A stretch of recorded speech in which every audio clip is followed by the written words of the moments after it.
ডাইনোসরের ডিম।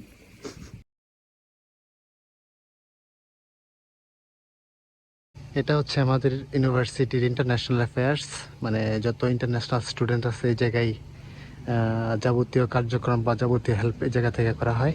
এই যে এটা ভিসা সংক্রান্ত বা অন্যান্য যে কোনো প্রয়োজনে আমরা ইন্টারন্যাশনাল স্টুডেন্ট যারা আছে এরা সবাই এই জায়গায় যোগাযোগ করে।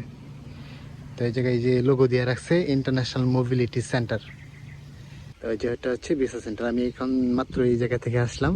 আমি যেহেতু নতুন আসছি তাই আমার পাসপোর্টটা জমা দিলাম ওই জায়গায়, মানে ভিসা লাগানোর জন্য 1 বছরের ভিসা। এবং ওরা আমাকে মেডিকেল ফর্ম ধরাই দিল দুইটা, একটা হচ্ছে বিভিন্ন টেস্ট, ব্লাড টেস্টের জন্য, আর একটা হচ্ছে এক্স রে। এই দুটার জন্য দুইটা ক্লিনিকে পাঠাইব।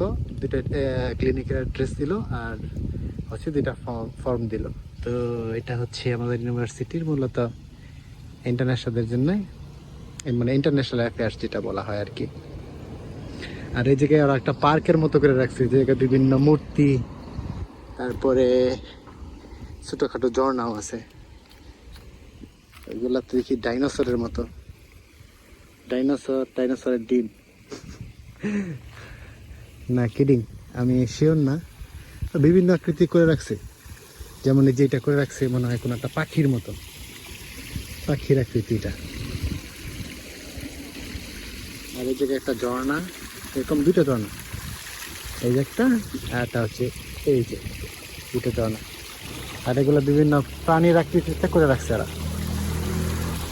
দেখি পানি কেমন, ঠান্ডা না? ঠান্ডা আছে মোটামুটি। আর এই জায়গায় একটা রুম আছে বসার জন্য। মালয়েশিয়াতে আসলে প্রচুর গরম, এই জায়গায় এসি ছাড়া মানে থাকাটা একটু মুশকিল।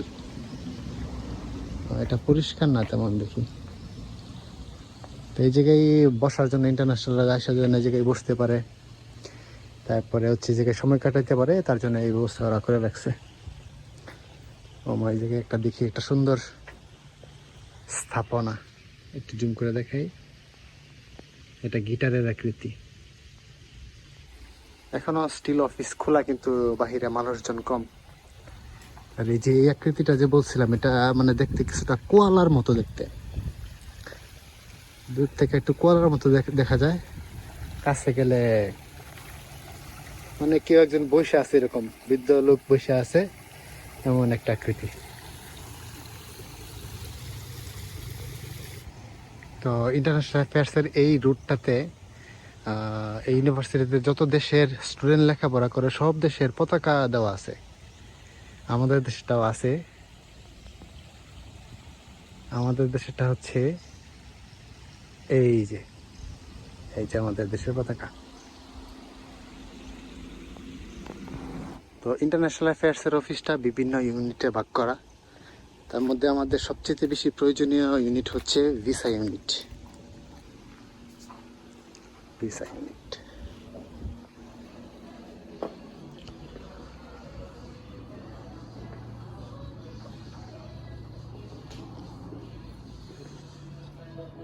সুন্দর একটা চেয়ার দেওয়া রাখছে, একটা না কয়েকটাই বসার জন্য।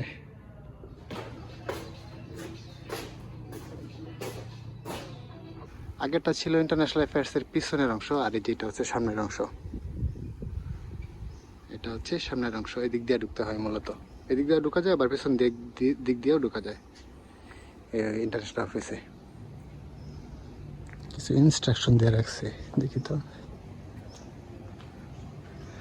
এগুলো মনে হয় যে করোনার সময় হ্যান্ড স্যানিটাইজার ইউজ করতে বলতেছে, ডিস্টেন্স রাখতে বলতেছে, মাস্ক পরতে বলতেছে। এগুলো যে করোনার সময়ের ইনস্ট্রাকশন। মালয়েশিয়াতে রোদের তাপ অত্যাধিক, বাংলাদেশের চাইতে অনেক বেশি। তো এই জায়গায় হাইটা চলাফেরা করা খুবই মুশকিল, খুবই সমস্যা। আর আমি আজকে হচ্ছে ভিসার জন্য আমার পাসপোর্ট জমা দিয়ে আসলাম। এই 10 থেকে 15 দিনের মধ্যে ভিসা রেডি হয়ে আসবে, এবং কি তারপরে পাসপোর্ট এবং একটা আইডি কার্ড দিবে ওরা। আরেকটা জিনিস শেয়ার করতে ভুলে গেছিলাম, সেটা হচ্ছে আমি আইএমসি থেকে আসার পর আমাদের ফ্যাকাল্টিতে গেছিলাম, মানে রেজিস্ট্রেশন করার জন্য। তো রেজিস্ট্রেশন করার পর ওরা আমাকে কিছু গিফট দিল, মানে গিফটগুলো আমার খুব পছন্দ হইলো। যেমন এই যেটা ব্যাগ দিছে, ইউনিভার্সিটির ব্যাগ আর একটা ডায়েরি, সুন্দর একটা ডায়েরি দিছে। তো এটা খুলে দেখি কেমন দেখা যায়। তো এটা হচ্ছে আমার ইউনিভার্সিটি থেকে পাওয়া ব্যাগ। ব্যাগের উপরে আবার সুন্দর একটা লোগো দেওয়া আছে ইউনিভার্সিটির। তারপরে এই হচ্ছে আর ডায়েরি, নাচ ডায়েরি। ডায়েরিটা সুন্দর আছে। আমি তো ডায়েরিতে লিখে অভ্যস্ত না। আমার ইউটিউব এবং ফেসবুক পেজের নাম হচ্ছে নাচ ডায়েরি। তো ওইটাই আমার ডায়েরি অ্যাকচুয়ালি। তো যাই হোক, গিফটটা পাওয়ার পর খুব ভালো লাগলো, খুব পছন্দ হয়েছে আমার। যদিও আমার ব্যাগ মানে ইউনিভার্সিটির ব্যাগ একটা আছে আগেই, তো ওই ব্যাগটা একটু পুরনো হয়ে গেছে, কিন্তু এই ব্যাগটা নতুন, তার জন্য খুব ভালো লাগলো। হচ্ছে ইউনিভার্সিটির ব্যাগ, যদিও আহামরি তেমন দামি না, তারপরেও মোটামুটি ভালো মানেরই ব্যাগ এবং কি ইউজফুল, আমার কাজে আসবে আর কি।